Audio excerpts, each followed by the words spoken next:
Guess who's getting some class? I'm going to college. Rodney Dangerfield's going back to school. That's what I call marine biology. Hey, boys, here's a couple of pens in case you learn how to write, okay?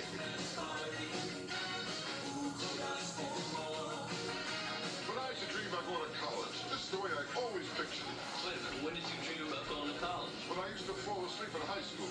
Here's a book on sex education. Let me see that. The world's oldest living freshman. But I left out the most important thing. Where to get it? Good teacher. He really seems to care.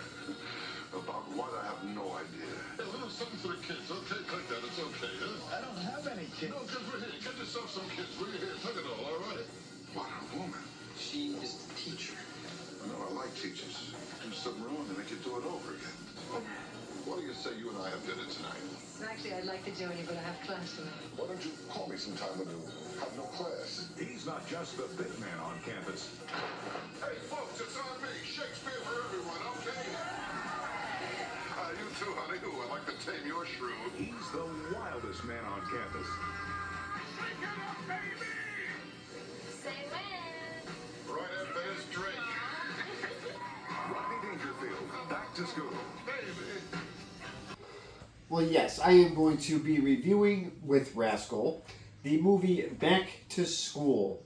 And I will be doing that right after this wonderful message from our buddies John Madden and also Rodney Dangerfield himself. So have fun with this one. There's a whole bunch of all-stars on it.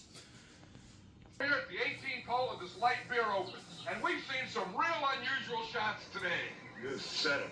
Hey, Mama, did you get a birdie? Let's see, how am I supposed to hit it through this tree? No problem, Bert. How's Sugar going to get out of this one?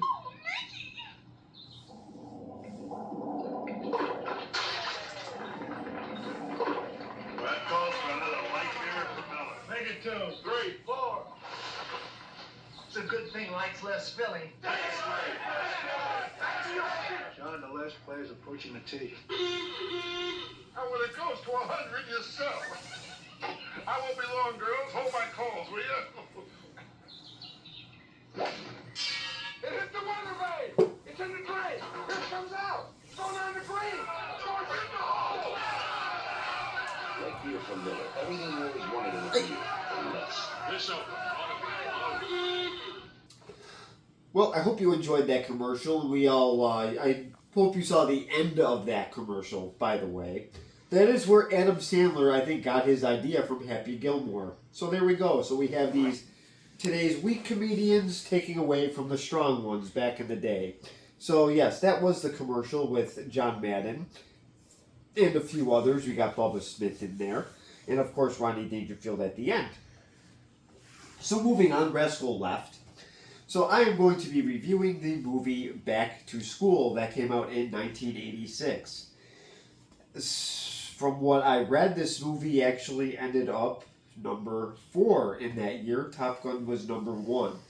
So this movie did beat out, yeah, I'm very happy to say, Ferris Bueller's Day Off. I am so happy to read that.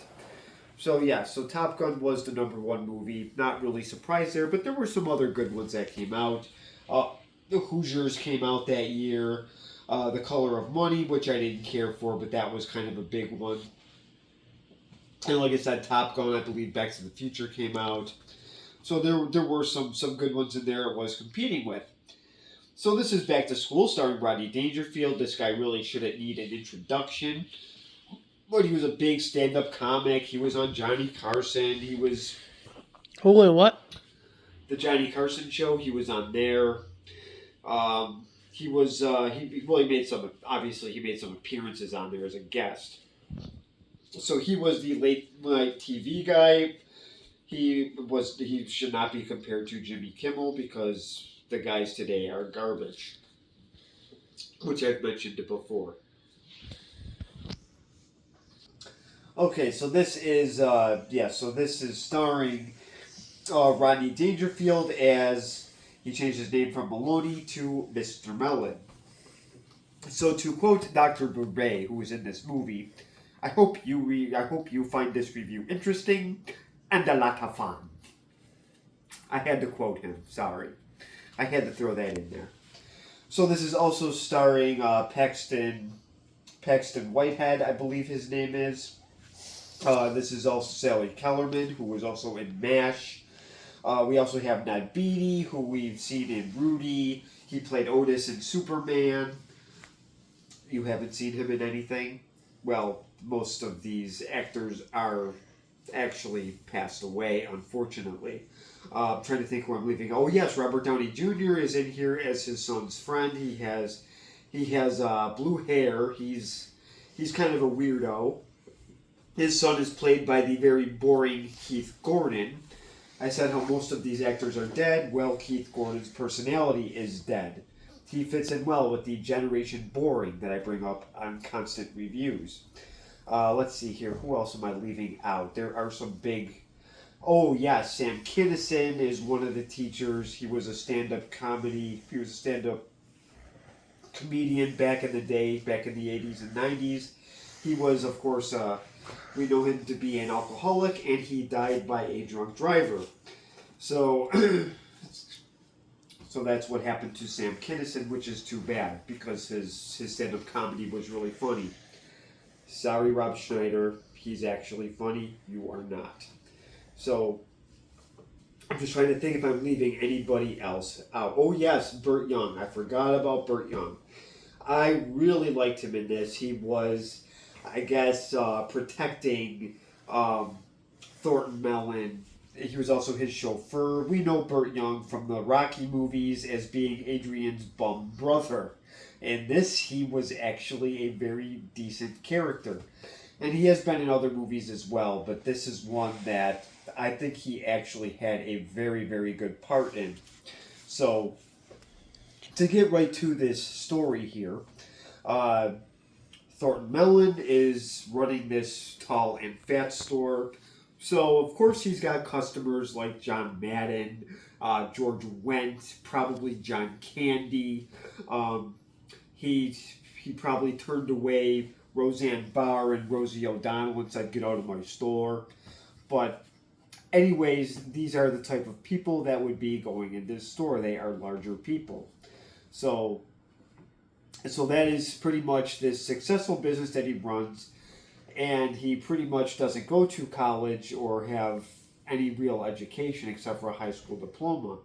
So his son Jason does go to college, and he pretty much tells his dad that he's made the diving team, he's part of a fraternity, he's doing really well, and he's not.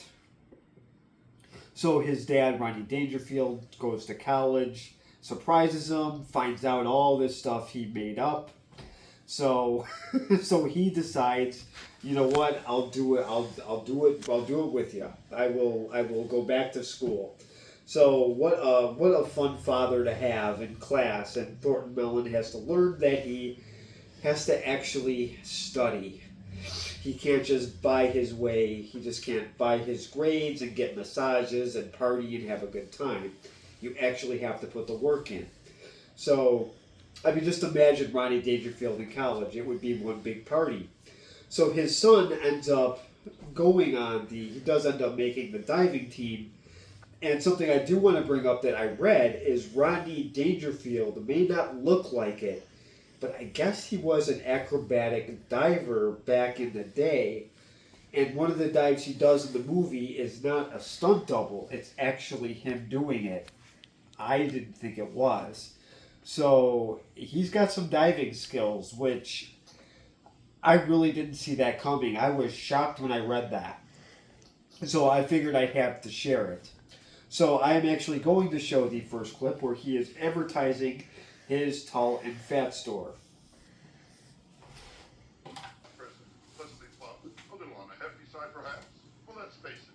Are you fat? When you go jogging, you leave potholes. When you make love, you have to give directions. At the zoo, do elephants throw you peanuts? Do you look at a menu and say, okay? Well, now you can eat all you want. Because at Thornton Mellon's tall and fat stores, we've got you covered. That's right, fine woolen. And woolen blend suits and sport coats in all the larger sizes. Husky, stout, extra stout, and the new Hindenburg line. And for you ladies, we have caftans, fumus, and our own exclusive custom A-frame in all colors. Well, this is the first clip here. This is pretty much advertising his store. So he's pretty much bringing in Otho from Beetlejuice into his store. He'll definitely need that. Hopefully he has his unique style. So I really did enjoy this first clip. It was really funny. I did find it incredibly amusing. So I will show the next clip. This is his soon-to-be ex-wife. They are arguing at the beginning of this scene. He does not like this dinner party. So then what does he do? He pretty much makes the best out of a bad situation. So I will show that clip in just a couple seconds. Yes. I hate small food, you know.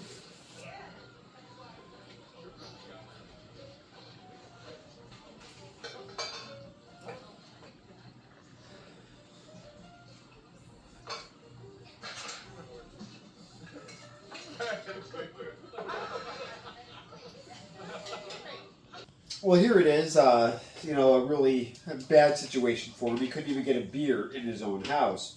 So he decides to go over and make a sandwich. And as bad as his wife is, I'm sure that is high quality bread. This is not Subway garbage. There's no wrestling match spray on this bread.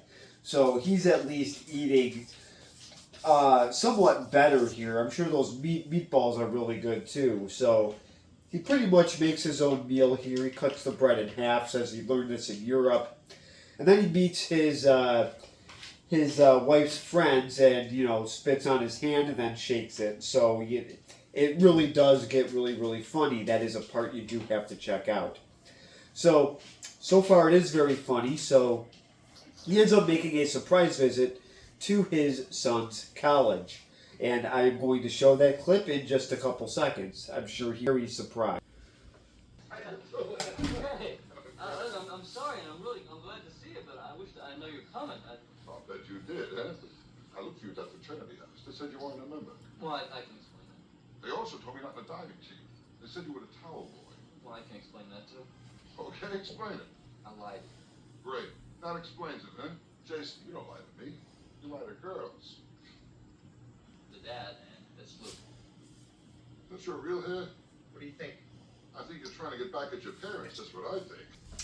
Well, so his son was very surprised, and his dad found out that he really wasn't telling the truth about anything. Mainly it was because he was embarrassed. And I did forget that William Zabka is the head diver and also kind of the antagonist in this movie. He's one of them, anyways. Dr. Burbet is somewhat the other one. But we know William Zabka, he was from the Karate Kid. He was, I guess, the 1980s bully, they called him. So, this is Lord Mellon that says, don't lie to me, lie to girls. And so that seems to be the motto here. And then Robert Downey Jr. has the very pretty hair. I see someone takes after that little saying. Okay, well, let's not, we're not here to take, how do I say, real life events to people that lie to their parents. It's not intentional, I promise. So, I will show the next clip of pretty much it is Rodney Dangerfield and how he got himself as a freshman. I will show that clip in just a second. And newest freshman? The man who's made it possible for us to break ground here today? Mr. Thornton Mellon. Lee Martin, great speech. Great speech. There's nothing like good, clean business, huh? And a little monkey business, huh? Oh, Philip, I'm so glad you could make it. Mr. Mellon, I'd like for you to meet Dr. Philip Bombay, who's the dean of our school of business. I hereby dedicate this building to myself. Well, this is Thornton Mellon here. Obviously, he kind of bought his way into college. So that's kind of interesting there. I honestly don't really have a problem with this. I would want a person like that in a business setting, so that I could ask him actual questions instead of Burbet's nonsense of Fantasyland. So, well, we'll get to that in just a second. So that's a quick little spoiler alert there if people did not see this movie. So this is the little presentation here, and he does throw dirt on Dr. Burbet's car. This part was very, very amusing. So he does actually end up having Dr. Burbet as a professor. So this kind of, it makes it for a very funny kind of confrontation with the two of them. So they will face off again, don't you worry. So I will show the next clip when they are buying books. And let me tell you right now that I don't know how college is anymore, but buying used books was fine, but they were still very, very expensive. So I will show that clip in just a second. Books. What's wrong with used books? They've already been read. Yeah, and they've already been underlined too, get it? That's the problem. The last guy who underlined it, he could have been a maniac. Hey, get these guys some new books. Get some new books, will you? I'll tell you what, charge it to me too. Okay, here, pick a card. Yeah, I'll tell you, I'm taking 4 of those school sweaters, a bunch of pennants, some of those beer mugs, a few of these fuzzballs you cheer with, and hey, folks, it's on me. Shakespeare for everyone, okay? You too, honey. Ooh, I like to tame your shrew. So I do actually find this script very interesting because this is actually college life. Buying the books is sort of an event in its own. I remember having to wait in long lines and getting really angry at some of the prices, even for used books were $50 or more. Believe it or not. Now, I don't know what it's like now, so somebody can comment and jump in. Do people buy books, or is there like a digital copy or something like that? So anyway, so this is Thornton Mellon kind of buying everything for everybody. He's having a good time. And Dr. Burbet is there with the English teacher, Sally Kellerman, who Thornton does have both of these teachers as professors. And let's say he has a crush on one of them. And spoiler alert, he does not have a crush on Dr. Burbet. So now speaking of him, I will now show the clip of Thornton in Dr. Burbet's class. I'm sure it goes incredibly well since these two have the most respect for each other and they idolize each other so very much. I will show that clip in just a second. I hope you enjoy. Physical plant. We'll set up an efficient administrative and executive structure. Then we'll manufacture our product and market it. I think you'll find it very interesting and a lot of fun. So let's start by looking at construction costs of our new factory.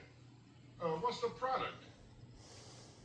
That is immaterial for the purposes of our discussion here, but if it makes you happy, let's say we're making tape recorders. Tape recorders? Are you kidding? The Japs will kill us on a labor course. Okay, fine. Then let's just say they're widgets. What's a widget? Take it easy, it's the first thing.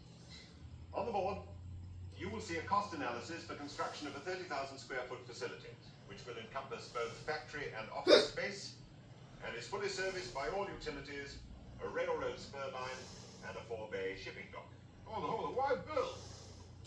Hey, you're better off leasing at $1.25, $1.50 a square foot. Take your down payment and put it into CDs. Or something just stuff. Oh, really? Like what, for instance? Well, first of all, you're going to have to grease local politicians for the sudden zoning problems that always come up. Then there's the kickbacks to the carpenters. And if you plan on using any cement in this building, I'm sure the Teamsters like to have a little chat with you. And that'll cost you. Oh, and don't forget a little something for the building inspectors. Well, this is Dr. Burbet, so I know I did do a short of this scene. Hopefully I got most of it. It did go longer than expected, but I hope you enjoy it. So the next clip here will be Professor Turgison, played by Sam Kinison. So I hope you guys enjoy him. I wish that they would have had him in this more, but this is one of the only few parts you get to see of Professor Turgison, unfortunately. So I will show you that in just a second. He is the history teacher. So I'll show you that clip in just a second. I hold history very sacred. The way the farmer looks at the earth and he holds it sacred. The way a Christian takes the Bible and he holds it sacred. The way a lot of people hold their marriage sacred. That's how I feel about it. So why don't we dive right in by interpreting one of the easiest events in the last 20 years of American history. Now, can someone tell me why in 1975 we pulled our troops out of Vietnam? The failure of Vietnamization to win popular support caused an ongoing erosion of confidence in the various American but illegal Saigon regimes.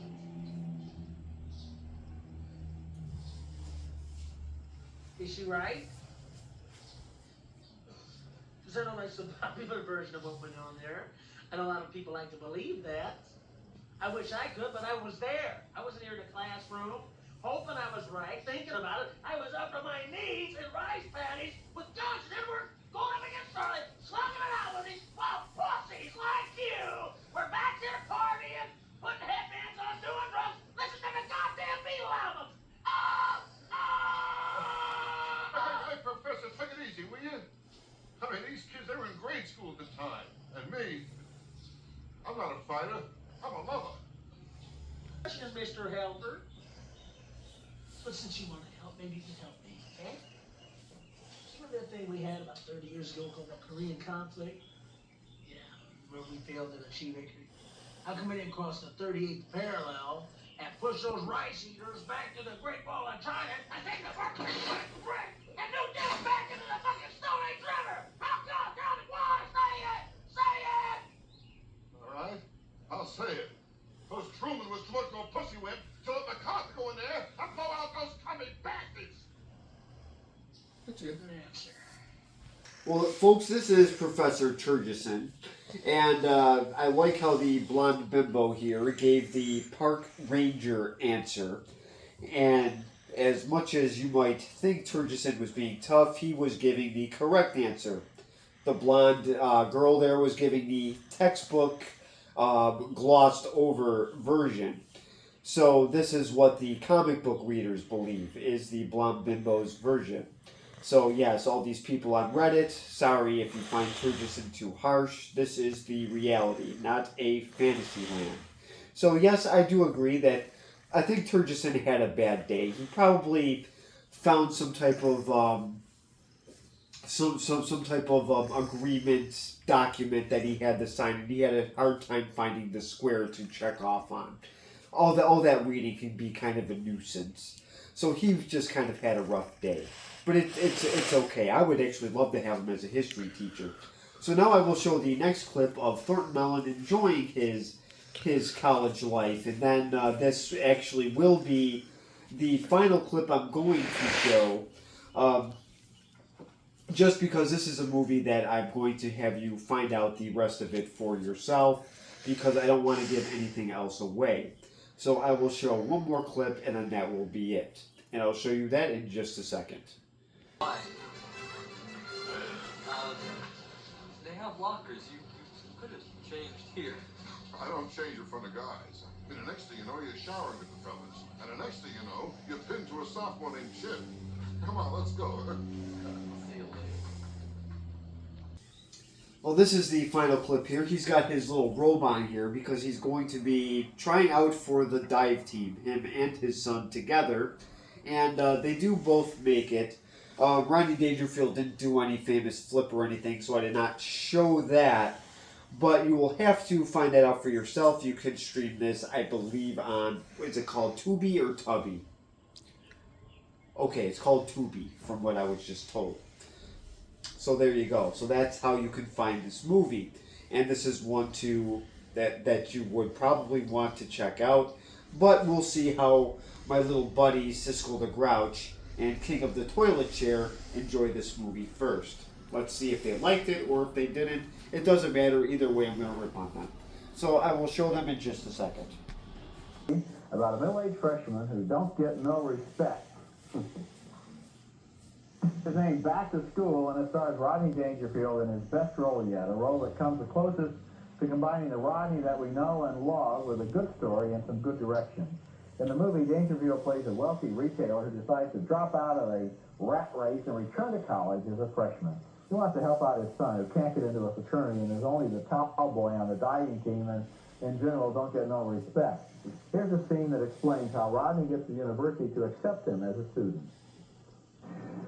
This is an awkward moment for me, Mr. Mellon, since I realize you're... And, will you take the ceremonial shovel?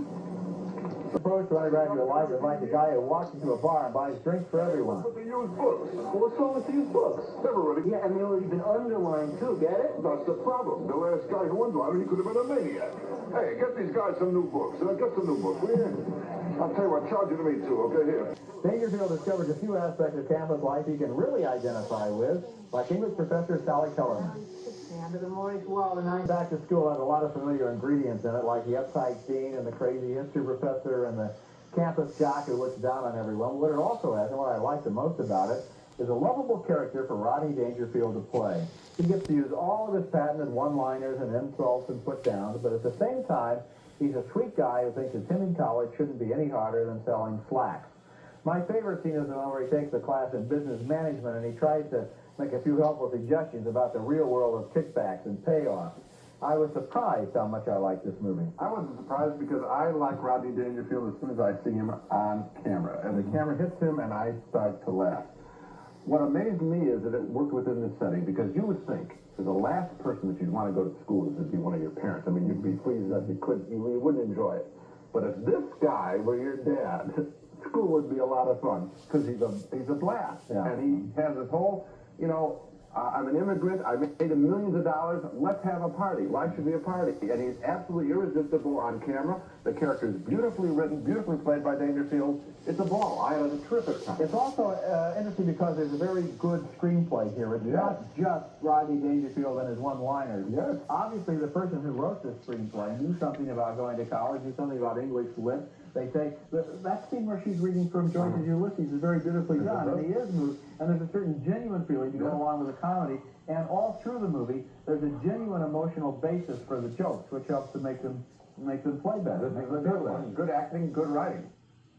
Well, this is Siskel the Grouch and King of the Toilet Chair, and they actually did review this movie, Back to School, and I think Roger Ebert here, I think that he liked this movie just because he shops at tall and fat stores, mostly just fat stores, and that's when when he's on his toilet chair that he has to sit on because he can't make it to the bathroom.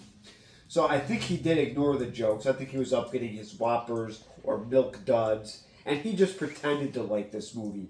And Siskel the Grouch, I think he's actually in a good mood just because they denied him his daily colonoscopy, so he didn't have to deal with B. Arthur that actual day. So I think he also pretended to like this movie. I don't really understand why he liked this and didn't like others. So, anyways, they did enjoy it, but I just don't buy them liking it at all. So I do agree, though, it was a good it was a good screenplay. Although I thought Rodney Dangerfield's son was kind of annoying and kind of lifeless. I wish they did add maybe one more professor. Speaking of B. Arthur, I do kind of wish she was some kind of teacher that Rodney Dangerfield did kind of butt heads with. That would have been funny if they just added one more. I wish they would have actually had Professor Turgison in there a little bit more. Maybe get some more Dr. Burbet. I would have liked to see his project at the end. That's something I would have liked to see. But they ended up not doing that. Instead, he just took a verbal test.